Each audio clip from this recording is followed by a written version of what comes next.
Hey everybody, welcome back to my channel. I am Snapper of Snapper's Antique Firearms Unlimited.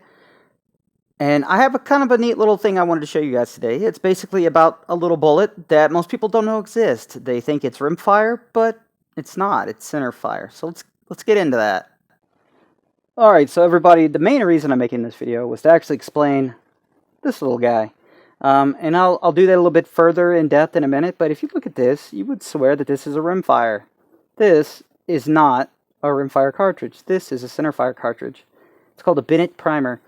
And I'll explain that and even show you kind of what they look like on the inside with this book.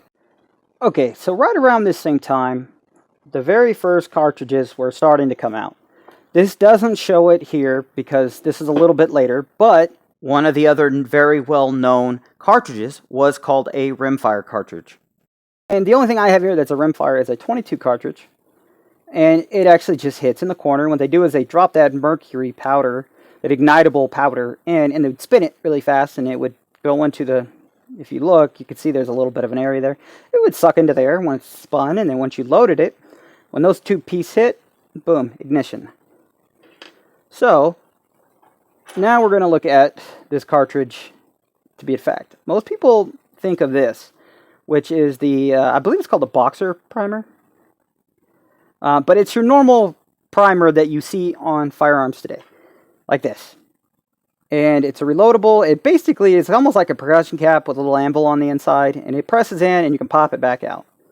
So this this bullet here is actually this.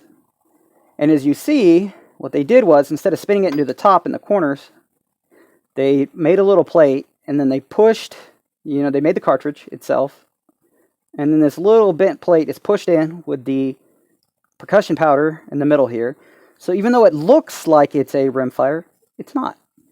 Now, I don't know if this little crimp on the end is the easiest way to tell between the two. I've never really figured that part out to say, hey, is this really centerfire or is it rimfire? But, as you can see here, even though it looks like a rimfire bullet, it is not. This is a 45 Colt cartridge. As a matter of fact, it's this exact cartridge right here, the M1875. So that explains this guy. I also found these two pictures to give a little better example of what it looks like on the inside and what it looks like before and after it's shot on there to the right. It's just a little pinhole like you would normally see if on a normal fired brass. Like I said before, I still have a hard time telling how to tell the difference between the two, like a actual centerfire or rimfire. I don't know if it's that little crimp halfway down, but it could be. So if anybody in the audience knows exactly how to tell the difference between the two, please put that down in the description. That'd be great. And one of the cool little things I found recently was this Colt mold.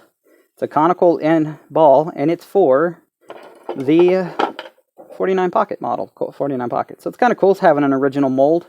And a matter of fact, this little guy right here was made from that mold. So hopefully I'll be able to shoot that pretty soon, so keep an eye out for that video. So alright guys, that's pretty much it. I hope this helped, and if you have any questions, be sure to ask them in the comments, guys. Thanks.